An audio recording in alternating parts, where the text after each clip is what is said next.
I'm Rachel Martin, 34 years old, and last Thanksgiving my sister stood up in front of our entire family and announced they'd voted me out. The words hit the table like a gavel. Everyone raised their glasses like it was some kind of celebration. They had no idea I'd spent the last month uncovering how they'd siphoned almost $300,000 from me without blinking. When she finished her little speech, I just smiled and said, "Then I guess you won't be needing this," and slid a folder across the table, right between the mashed potatoes and the cranberry sauce. Before I go any further, tell me where you're tuning in from, and if you've ever had to stand up to family betrayal, hit that like and subscribe button so you're never standing alone. I grew up in a house where the rules weren't written down, but you learned them early. I was the oldest 3 years ahead of my sister Jenna, and from the time we were kids, I was the one who did the dishes, helped with homework, ran errands, and followed the rules. Jenna. She was the one who danced through the house, left her chores half done, and still, somehow, ended up with everyone's attention. My parents, Carol and Tom, weren't cruel. They just had a way of seeing Jenna in soft light. If I brought home a perfect report card, Mom would glance at it and say, "That's nice, honey," while braiding Jenna's hair for her recital. When Jenna got a participation ribbon just for showing up, we'd go out for dinner, and she'd get a new bike. Things like that didn't just happen once. They were the rhythm of our childhood. By the time I was 13, I knew not to expect much more than a nod when I achieved something. I won the middle school math championship, rode there with a friend's parents because mine were out of town for Jenna's soccer meet. I graduated top of my high school class, edited the school paper, and still family dinners were about Jenna's boyfriend or her new cheer routine. When it came time for college, the pattern didn't change. I got into Northwestern, but the conversation at home was short. "You'll get scholarships," Dad said. "You're smart, you'll figure it out." Jenna, on the other hand, barely scraped into a state school and got a new car and a monthly allowance, like it was just what parents did. So I did figure it out. I worked 3 jobs, tutoring, waitressing, late-night admin gigs, anything that let me pay the bills and still keep up with my classes. I left college with honors, almost no debt, and a work ethic carved out of sheer necessity. I got a junior role at a firm downtown and slowly started climbing. No shortcuts, just long nights and clear results. 4 years later, I had a solid career in financial planning, a decent salary, and a reputation for being the one clients asked for when things got complicated. At 29, I bought a small 2-bedroom condo. Nothing fancy but mine. I invited my family to see it. Mom had a hair appointment she couldn't reschedule. Dad mumbled something about a late meeting. Jenna never replied. 3 months after I moved in, Dad called and said he needed help some medical bills that insurance didn't cover. $5,000. "Just until I get things sorted," he said. I wired the money that same night. Then Jenna got engaged. 2 weeks after the party, she called and said, "I hate to ask, but the venue's expensive. And you're doing so well at your job." She needed 15 grand. I told myself it was a gift. Maybe it would bring us closer. It didn't. After the wedding, Mom called needing help with her car. Then came the kitchen renovation. Then Jenna again, her husband had lost his job. Could I help with their mortgage just for a few months? Every time the story was urgent, temporary, just until. And every time I said yes. What I didn't know then was that each yes was building something I couldn't see yet. A pattern, a quiet foundation that someone else was planning to stand on. And the first crack in it all would come not with a big blowout or a shouting match, but with a credit alert that showed up on a Tuesday morning while I was sipping coffee at my desk. It was a Tuesday morning late spring when the first alert showed up on my phone, a credit inquiry from a lender I didn't recognize. I was sitting at my desk sipping black coffee halfway through emails when it buzzed again, then again. 3 hard inquiries in 2 weeks, none of which I had authorized. My stomach tightened. I opened the credit report, heart steady but heavy, and started digging. At first, I thought maybe it was a mix-up, a wrong number on a form someone else's file pulled in error. But it wasn't. These were loan applications using my full name, social security number, and income listed with me as the co-signer. I hadn't signed anything. I went back over the records I kept for my own accounts, the wire transfers I'd made to Jenna, the renovation funds I'd sent to my parents. At the time, I hadn't asked many questions. Now I started asking all of them. Next time I visited my parents' house, I noticed things I hadn't paid attention to before. The kitchen didn't just have new countertops, the entire layout was different. Open concept now. Walls knocked down, new appliances, high-end ones. A Viking fridge I knew retailed for close to $5,000. The bathroom I passed in the hallway had a soaking tub that definitely wasn't there last year. I asked about the upgrades, kept it casual. Got a great deal, my mom said, smoothing a dish towel on the counter. Contractor knew someone. I nodded, said nothing. But I knew what that kind of work cost, and it didn't match what they claimed to have spent. That night I checked Jenna's social media, just scrolling. She'd been posting weekend trips, wine country lake houses, spas, shopping bags with luxury logos, date nights in restaurants that took reservations weeks in advance. One post caught my eye, a handbag I recognized immediately. She'd mentioned in passing once that it was her dream bag. It cost more than I'd spent furnishing my entire living room. The next morning, I texted her asking for a status update on her business. I reminded her gently that our agreement included quarterly reports. She didn't respond until the next day. "It's been hectic," she wrote. "Can we catch up over lunch?" We met at a cafe she picked. Linen napkins, glass water bottles. She showed up 20 minutes late, gave me a quick hug, and ordered without glancing at the menu. "I'm trying this new thing," she said. "No stress lunches." I waited until the plates arrived before bringing it up again. "I've asked twice now for the quarterly reports. Just want to make sure everything's on track." She blinked at me. "Are you seriously bringing this up here?" "I am," I said, keeping my voice low. "It's a business agreement, Jenna. I invested in your company. I'm entitled to see how things are going. You really don't get it, do you?" Her smile vanished. "You've always been like this, cold, calculated. You think just because you're good with numbers you know everything? But some of us live differently. Not everything is about spreadsheets and forecasts." I sat back in my chair.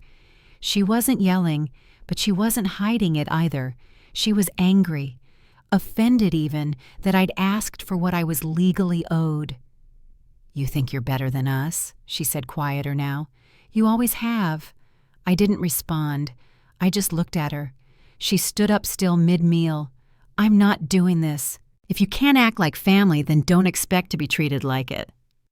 She walked out before I finished my iced tea. 2 days later, my parents called. Said they'd heard what happened, wanted to talk. I agreed, thinking maybe it would be different with them. It wasn't.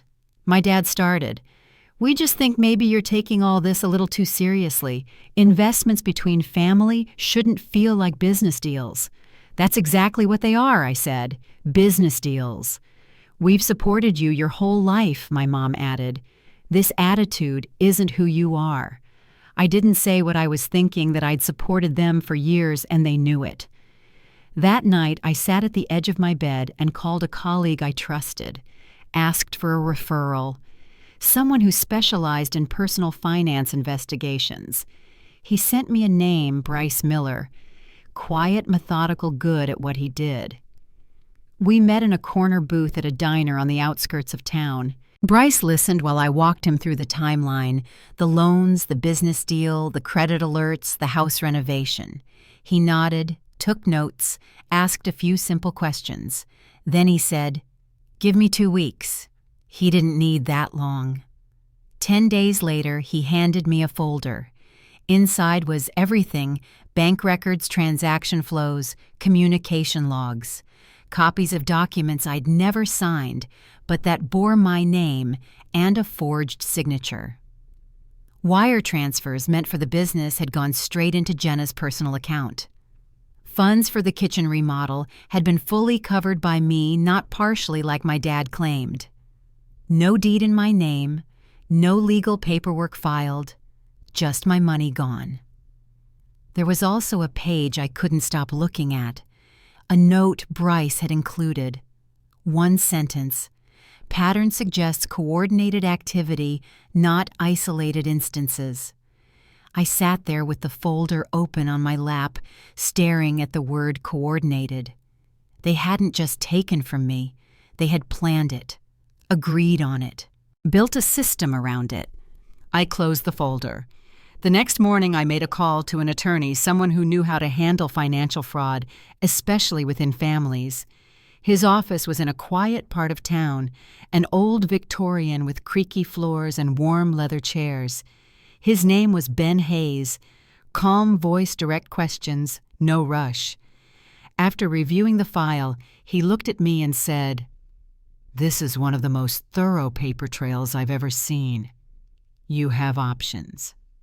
He outlined 3 criminal charges: civil recovery, or a structured settlement if they were willing to cooperate. Each had its cost. The criminal route might give me the full truth, but it would almost certainly burn every bridge. Civil litigation was cleaner, but still messy. The third option, it depended on whether they were willing to take responsibility. I didn't answer right away. I just nodded and said, "Let's prepare for all 3. That Thanksgiving invitation came in a few days later. A text from my mom. "We really need you to come. It's important." My dad followed up the next day. Then Jenna, even Marcus, her husband, all within the span of 48 hours. After months of silence now, they wanted me back at the table. I met my friend Sophia for coffee and told her what was happening. She listened, stirring her drink slowly, then said, "You know they're planning something, right?" I didn't respond. "If you go," she said, "go prepared." I nodded. Ben and I reviewed the folder one more time. We organized everything into a clean summary. I printed copies, left the originals at home, and loaded my phone with a voice recording app just in case. The morning of Thanksgiving, I chose a burgundy sweater dress. Neat, calm, nothing flashy. I slipped the folder into my tote, checked my phone battery, and drove to the house I used to call home. By the time I pulled into the driveway, I had rehearsed every word. What I didn't know was that they had rehearsed something too, and they were already waiting for me. The house looked different even from the driveway. New shutters, fresh paint, the landscaping trimmed to perfection. The place I remembered had always felt lived in, worn in the way family homes usually are. But this was polished. I knocked, even though I still had a key. The door opened before I could lower my hand. My mom stood there smiling like nothing had ever been wrong. She was dressed for the occasion, jewelry, full makeup, something floral and fitted. She hugged me quickly, then pulled away. "We're just finishing up the appetizers. Come in, everyone's already here." Inside, the changes were even more striking. The entryway tile had been replaced with marble. The walls were a cooler shade, now gray instead of beige. A large mirror hung where the family photo collage used to be. The old couch, the one I helped them pick out years ago, was gone. In its place, sleek furniture I didn't recognize. In the living room, Dad was pouring wine into stemmed glasses. He looked up when I walked in, gave a small smile, and held out a glass. "Glad you made it," he said. I thanked him and stayed standing for a moment, looking around. The whole place had been redone. Kitchen in full view now opened up with a new island pendant light, stainless steel, everything. Jenna and Marcus were already there, leaning against the counter, both dressed like they'd just come from a magazine shoot. Jenna raised her glass. "Look who finally made it." Her voice was light, but her eyes were steady on mine. The next hour moved slowly. I watched the way people shifted around me, never lingering too long, never letting the conversation settle into anything real. My cousin Vanessa greeted me from across the room but didn't come over. At one point, I started to ask about the business investment. Before I could get the full sentence out, Mom called Dad to help with the turkey. Another time, I walked toward Vanessa and Jenna appeared beside me with a tray of drinks. When I sat down at the table, my seat was at the far end, away from the kitchen and away from the conversation. Jenna was beside Dad at the head, laughing about something only they seemed to understand. I ran my hand along the edge of a new table, larger than the old one, and noticed the dinnerware. China I'd never seen before, not the set passed down from my grandmother. "Where's Grandma's china?" I asked, keeping my voice casual. Mom didn't look up. "Oh, it's in storage. These are better for hosting." "But we only have 8 people," I said. "Grandma's set serves 12. Jenna answered before anyone else could. "The old ones look dated in photos." That was the answer. Not tradition, not sentiment, just presentation. After we finished the meal, the room grew quiet. Jenna stood up slowly, lifting her glass. "I'd like to say something." Everyone turned toward her. My fingers brushed the edge of my tote bag on the floor. She smiled as she spoke. "Family is the most important thing. We support each other, show up for one another. Through all the ups and downs." She glanced around, pausing at each face. She didn't look at me. "But sometimes you have to be honest. Sometimes someone pulls away, makes everything about money, treats their family like clients instead of loved ones." She looked at me then. "And after a lot of discussion, we decided we needed to be clear. We voted, and we agreed that you're no longer a part of this family." The table went still. Then one by one people nodded. Glasses clinked. "To true family," she said. The sound of their toast filled the room. I didn't speak. I didn't move. I sat with their words in the space around me. Not surprised, not angry, just still. And then finally I reached down, opened my tote, and set the folder on the table. "Well," I said then, "I guess you won't be needing this." Jenna narrowed her eyes. "What is that?" I looked at her calmly. "Evidence of where $300,000 of my money actually went, over the last 3 years. The silence returned, sharper now. Jenna reached for the folder, flipped it open. She stopped on the first page. "You went digging through my business I invested," I said. "I had every right." She turned another page. A copy of a contract with her signature beside one that wasn't mine. "That's not even real. This proves nothing." "It proves forgery," I said. "Page 3 shows my real signature, side by side." Marcus leaned in his face tight. "We should talk about this privately." Dad stood abruptly. "This is outrageous. You come into our home?" "Yes," I said. "I did. To give you one chance to take responsibility." Mom's voice trembled. "Sweetheart, this is clearly a misunderstanding." "Page 12, I said. "You and Dad discussing how to ask me for the kitchen loan, telling each other to call it an investment so I wouldn't expect repayment." Jenna was flipping faster now, hands shaking. Then she stopped. Page 21, emails between her and Marcus. They were discussing how to frame the investment so I'd buy in. They called me a soft target. She looked up at me. "You had no right to read that. I had every right to investigate how my money was used." Marcus reached across the table, knocking over a wine glass. "Give me the phone. You can't record us." "I already did." I said, "It's a one-party consent state. I gave my own permission." The room fell apart. Raised voices, accusations. Dad shouting over Jenna, Mom crying in bursts, Marcus trying to settle everyone down. Jenna pacing, pointing, saying I'd twisted things. "You're ruining this family," Dad said, finally slamming his hand on the table. I stood up. "No," I said. You ruined it when you decided to treat me like a wallet."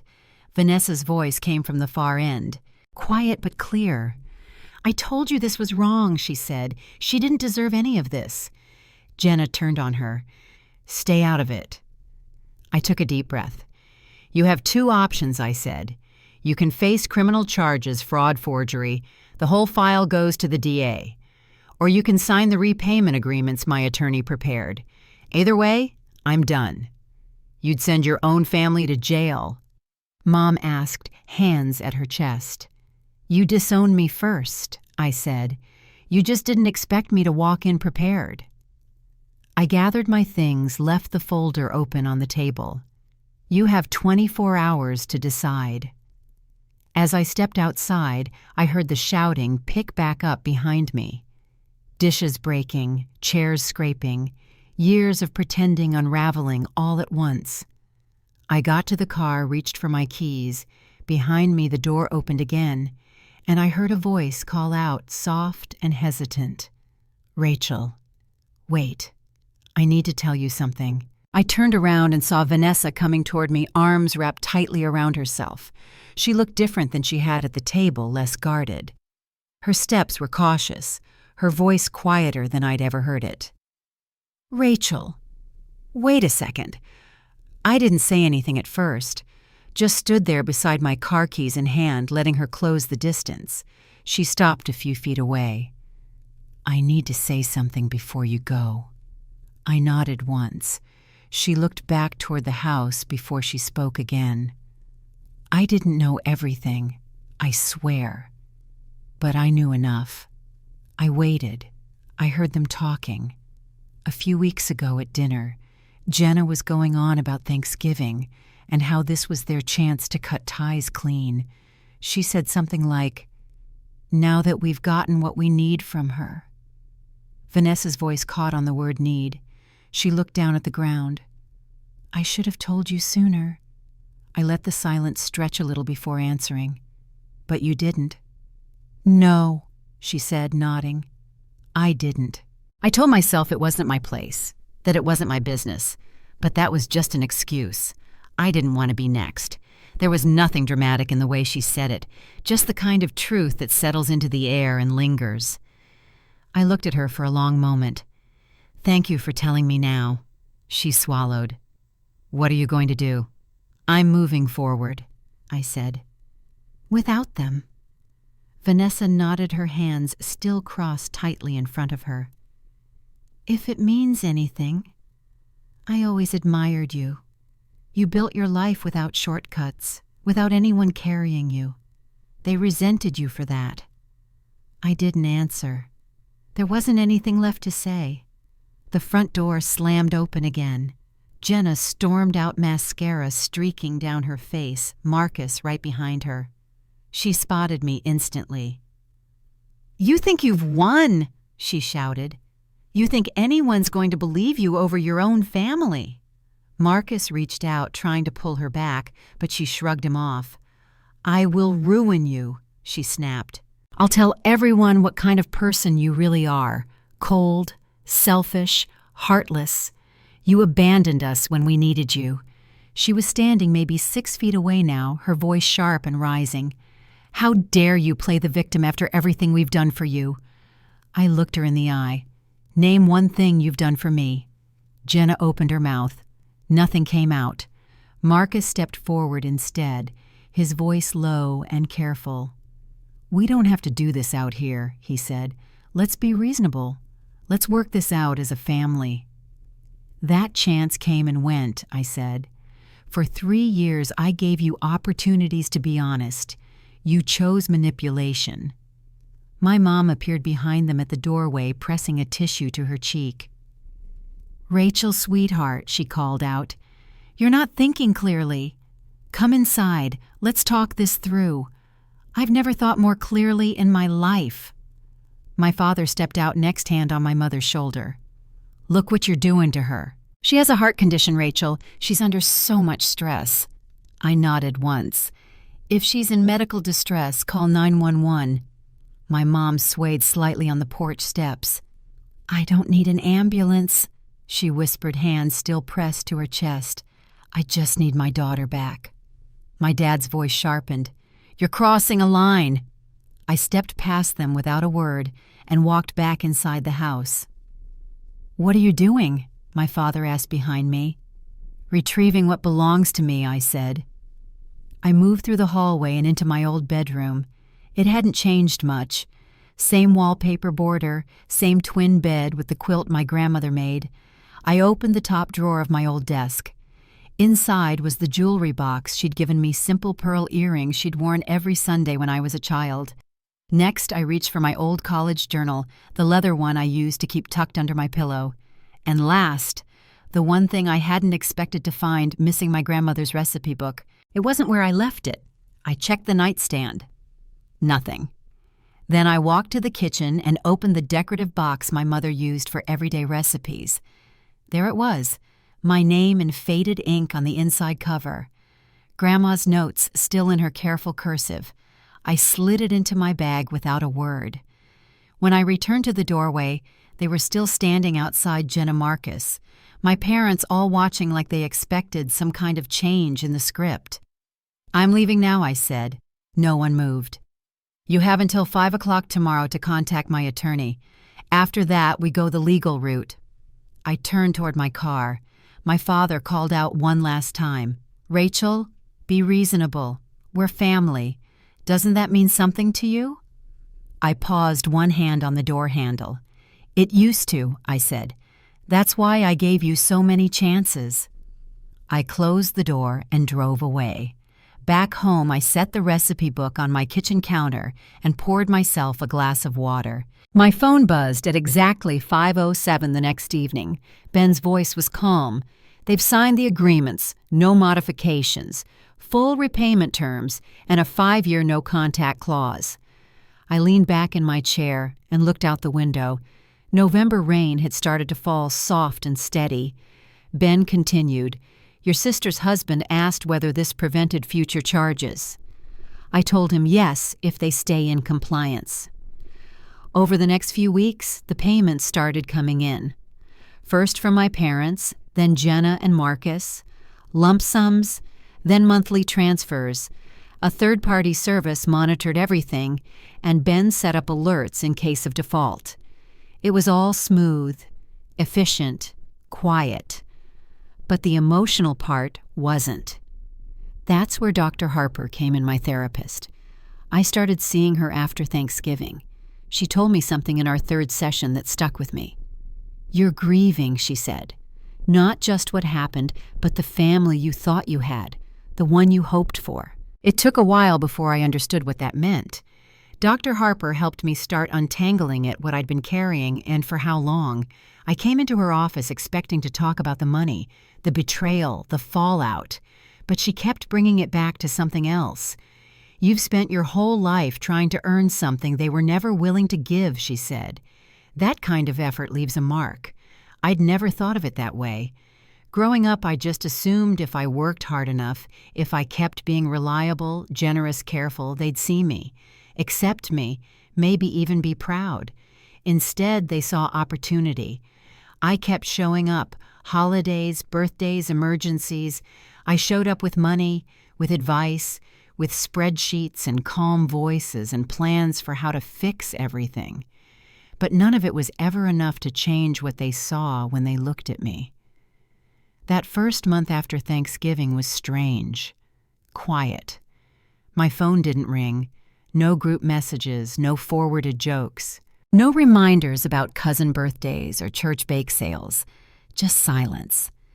At first, it felt like something had gone missing. Then slowly, it started feeling like something had been removed. I went back to my journals, flipping through pages from earlier that year. I'd written down little things I hadn't noticed while they were happening. Mom always seems to get sick when I say no to money. Why do they only check in after I get a bonus or promotion? There was a page from the spring, just a list of expenses they'd asked me to cover. At the bottom, I'd written, "Why am I still hoping for a thank you?" Dr. Harper called it emotional conditioning, patterns set so early that you don't even realize you've adapted to them. We talked a lot about what it means to be a daughter and what it doesn't. By February, the repayment plan was moving like clockwork. My parents had liquidated a few investment accounts to make the first installment. Jenna and Marcus refinanced their house. The monthly payments came through the third-party service like clockwork, clean, traceable, emotionless. Ben monitored everything on his end. I didn't have to follow up or remind anyone. And that was the strangest part. They were complying, not speaking, not apologizing, just sending money. It was the first time in years I felt something close to peace around my finances. But the emotional repairs weren't so simple. Sophia became my anchor in that season. She stopped by often, sometimes with dinner, sometimes just to sit on the couch and let me talk. One night we were sitting on my balcony wrapped in blankets with coffee mugs in hand. "I always knew they didn't deserve you," she said. "But watching you finally draw a line, I wish I had that kind of courage when I needed it." I didn't know what to say, so I just nodded. Vanessa reached out not long after that. She'd sent a short message first, just checking in, asking if I'd be open to meeting. We agreed on lunch at a quiet place halfway between our neighborhoods. She showed up on time, looked nervous, and didn't try to make small talk. "I've been thinking a lot," she said, "about loyalty and silence and how they're not the same thing." She wasn't there to defend anyone. She just wanted to take responsibility for what she'd ignored, what she'd allowed. "I didn't speak up because I was afraid they'd cut me off," she said. "But I know now I wasn't really part of that inner circle either, just not useful enough to be targeted." We met again a few weeks later, then again. Slowly, a new kind of relationship started to take shape, one that wasn't built on childhood memories, but on adult honesty. I kept going to therapy. I kept writing in my journal. And little by little, I started thinking differently about the word family. By late spring, something unexpected happened. One of my longtime clients brought in her adult daughter for a consultation. They were discussing home care for her aging father, and something didn't feel right. The numbers were off. The care costs were inconsistent. After the meeting, I asked a few quiet questions, got permission to look deeper. And what I found was familiar too familiar. Her son had been inflating expenses and pocketing the difference. I walked her through the steps, helped her untangle the accounts, helped her get her father protected. Word spread. Soon other clients were asking questions about family loans, about how to set boundaries without breaking bonds, about what it meant to say no without feeling cruel. I realized that everything I'd been through, the betrayal, the research, the lawyer meetings, the folder on the Thanksgiving table, it all had a place. It wasn't just personal. It had purpose.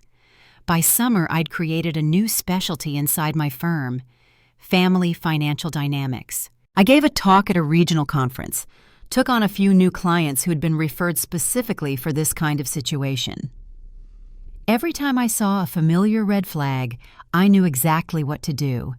Not because I'd studied it in school, because I'd lived it. As the first anniversary of Thanksgiving approached, I started thinking about how to market. I didn't want to ignore it. I didn't want to relive it either. So I hosted my own dinner. I invited Sophia and her husband, Vanessa, a few colleagues who'd become close, some neighbors who'd brought me soup when I had the flu last winter. The house felt full in a different way than I was used to. No tension, no performance, just people showing up because they wanted to, not because they felt obligated.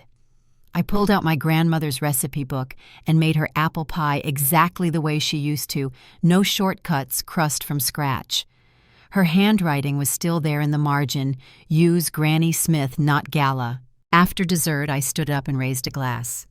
To chosen family, I said, to boundaries that protect instead of punish, and to recognizing our worth even when others don't.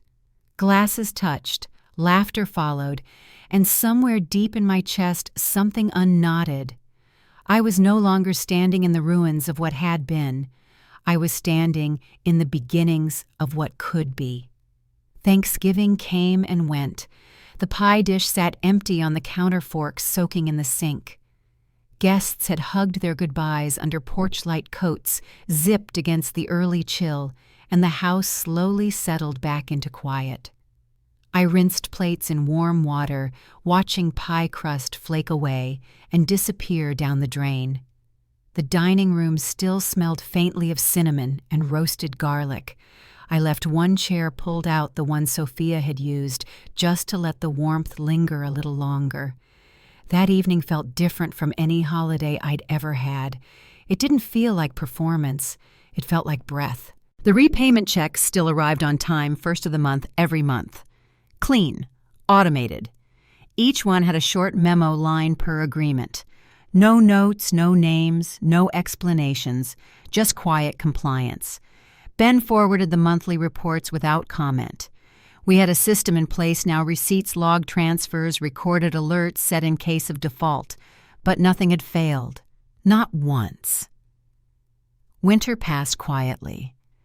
I filled weekends with small projects, repainting my office, replacing light fixtures, finally framing the map I'd brought home from that college trip to D.C. By March, a few more clients had asked for guidance on financial boundaries with family. They came in with paperwork and questions. Some came in with tears. I walked them through the numbers, listened to their stories, and helped them draft letters that balanced firm lines with compassion. Most of them said the same thing on the way out. I just want to stop feeling guilty. One client, a woman about my age, sat across from me with her hands folded around a mug of herbal tea. Her younger brother had asked for a loan again. It wasn't the first time. It wasn't even the fifth. She looked at me and said, "I keep thinking if I just help one more time, he'll finally be okay." I nodded. I used to think that too. She blinked, and something shifted in her shoulders. She exhaled, and I saw it land the realization that she wasn't alone. Spring stretched into early summer. The cherry tree outside my bedroom window bloomed wide, then dropped pale pink petals across the sidewalk like a soft reminder that everything changes. I heard nothing from my parents, nothing from Jenna. No birthdays, no holidays, not even a stray forwarded email. Then one Thursday afternoon, my phone lit up with a number I didn't recognize. I let it go to voicemail. It was Marcus. The message was short. "Hi, Rachel. I know we're not supposed to contact you directly, but I was hoping maybe you'd consider a conversation, just between us, about next steps. Please call if you're open to that." I didn't call back. 3 days later, an email arrived through Ben's office. Formal, composed. Jenna was requesting a review of the repayment terms. No changes, just a discussion. Ben called me. "They're testing the boundary," he said. "Want to do anything with it?" I said no. But something told me the silence wouldn't last. 2 weeks later, I was walking back from the corner bakery grocery bag in one hand when I saw a car parked out front that I didn't recognize. I slowed. It was Marcus. He stood up from where he'd been leaning against the driver's side, held his hands out like he was keeping the moment gentle. "Rachel," he said, "I'm not here to cause trouble. I just want to talk." I didn't speak, just stood there, bag still in hand. "We're struggling," he said. "The payments. The interest. Jenna, she's not handling it well." I waited. "She's saying things I don't agree with," he went on. "But it's been hard for her to admit what happened. For all of them, really." I glanced down at my keys. Marcus took a step closer. "I know we don't deserve it, but would you consider sitting down with her just once without lawyers?" I looked at him. "You threatened me," I said. "You grabbed for my phone. You called me a liar." He didn't argue, just nodded. "You don't get to rewrite what happened," I said. "I'm not interested in side conversations." He started to respond, but stopped. I walked past him, unlocked my front door, and stepped inside. The next day, Ben forwarded another email. This one was from my mother. She wanted to write me a letter, just a letter, not to ask for anything, she said, just to say her piece. I told Ben no response was necessary. After that, the messages stopped again. But something inside me felt different, like the atmosphere had shifted. One evening, I opened the hallway closet and pulled out the box I'd packed away after Thanksgiving. The folder was still inside, along with extra copies, old notes, email printouts. I flipped through the pages slowly, not to check for anything new, just to remember what it had cost to build this piece. Every page in that folder had once been a step in their plan. Now every page was a record of mine, and I wasn't afraid of any of it anymore. It was mid-August when the first payment bounced. Ben sent me the alert. One of the scheduled deposits from Jenna's account had failed. The system flagged it automatically and issued a reminder notice with a 10-day grace period. I didn't say anything at first. I just waited. 6 days later, a partial payment came through, less than half of what was due. Ben called me that afternoon. "They've made contact," he said. "Jenna's attorney is requesting a review of the repayment terms due to financial hardship." I let that sink in for a moment. "She agreed to those terms voluntarily," I said. "She did," Ben replied. "And unless she files for bankruptcy, the terms remain enforceable. Do we know if that's where she's heading? No filings yet. But they've asked for a meeting." The call ended with no decisions made, just facts and timelines. I appreciated that about Ben. He never rushed, never speculated. That night, I sat at my kitchen table, the window open to let in the last of the summer air. I pulled the agreement folder from the drawer and reread the signatures. Jenna's handwriting was neat, practiced. My father's was heavier. My mother's initials were added beside his, even though she hadn't been required to sign. The no contact clause had been clear. No calls, no visits, no letters. But what it didn't prohibit, at least not explicitly, was showing up. The next afternoon, I returned home from a client meeting to find a white envelope taped to my front door. No return address. Just my name written in familiar script. I opened it on the porch. Inside was a folded sheet of lined paper. The handwriting was unmistakably my mother's. She hadn't written much, just a paragraph. "Rachel, we're not asking for forgiveness. We just want a chance to talk. I know you don't owe us anything, but please don't let it end like this." Mom, I read it once, then again. Then I slid it back into the envelope, walked inside, and placed it in the drawer beneath the repayment logs. That weekend, the second payment from my parents came in short, still within the grace period, still enough to avoid legal action. But the pattern was clear. By the time September rolled around, they were late again, this time by 12 days. Marcus emailed Ben's office directly asking for a temporary suspension of payments. Ben denied the request. A week later, I was walking to my car when I saw a figure near the corner of my street. It was my father. He didn't approach, just stood there near the street lamp, hands in his jacket pockets. I kept walking. When I reached the car, he finally spoke. "I know you don't want to hear from us," he said, "but we're not trying to avoid responsibility." I didn't turn around. "I just thought you should know your mother hasn't been doing well," he continued. "The stress has been a lot." I opened the door, placed my bag inside. "She's not trying to manipulate you," he added quickly. "She just misses you." I didn't say a word. I started the engine. As I pulled away, he remained on the sidewalk, not moving. Later that evening, Ben sent a follow-up. "We're close to breach," he said. "If the next payment doesn't arrive by Friday, we'll initiate formal recovery proceedings." The deadline came. The funds didn't. Ben handled the filing. I stayed out of the details. I had a new client consultation that afternoon and focused on that instead. By the end of the month, we had a lien against Jenna's portion of the property. The court had authorized recovery proceedings for the remaining balance owed from both accounts. It was quiet after that. No letters, no phone calls. just the slow movement of legal machinery. One evening, I returned home to find Vanessa sitting on my front steps. She had a manila folder in her lap and a Tupperware container beside her. "I brought soup," she said. I sat beside her. "They're panicking," she said after a moment. "Jenna called me last night, said you'd taken everything from them."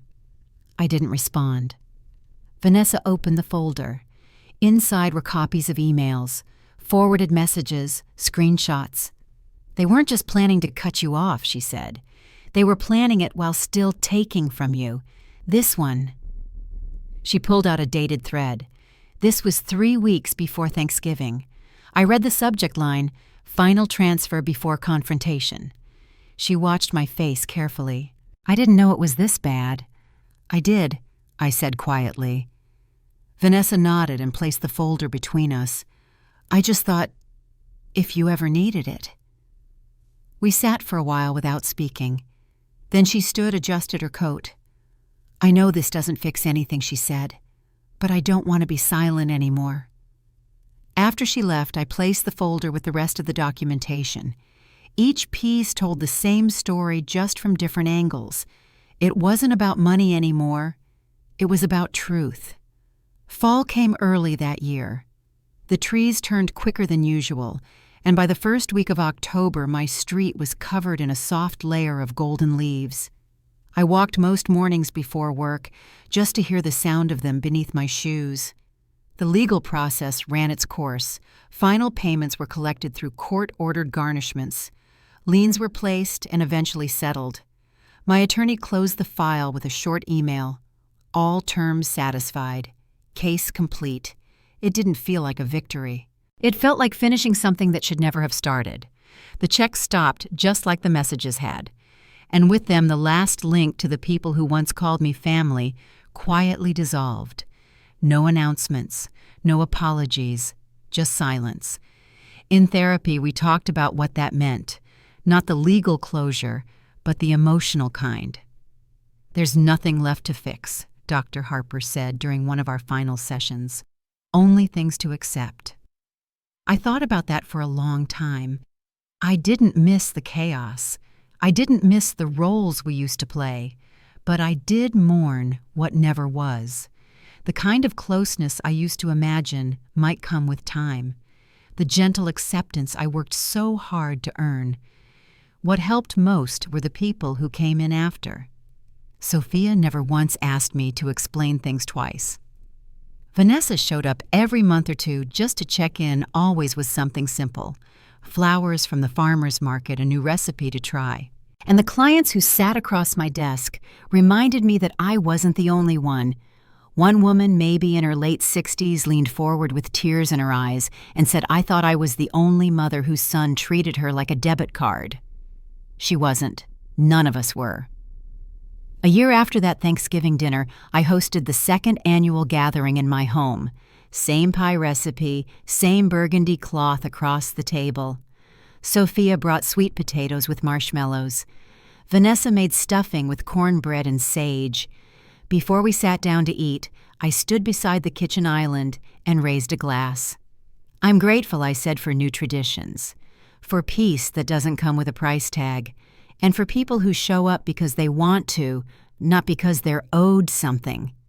The room was quiet, full of faces that felt familiar now, people who had listened, who had stood beside me when things got heavy. After dessert, I slipped into the den and pulled my grandmother's recipe book from the shelf. The corners were worn, a few pages stained. Her handwriting still made me smile. That book had nearly disappeared in someone else's kitchen. Now it lived on my shelf, where it belonged. There are things we inherit from our families, and then there are the things we choose to carry forward. Kindness, boundaries, quiet strength. I didn't get those from the people who raised me. I built them piece by piece after they walked away. And the truth is, I'm better for it. If you've ever had to make the hard decision to protect your peace over pleasing your family, I see you. It's not easy, but it's brave. And if this story reminds you of something you've lived or are living through, I hope you'll take a moment to share it in the comments. Someone else might need your voice tonight. Thanks for being here with me, and if you haven't already, go ahead and subscribe. We tell these stories because they matter. Yours does too.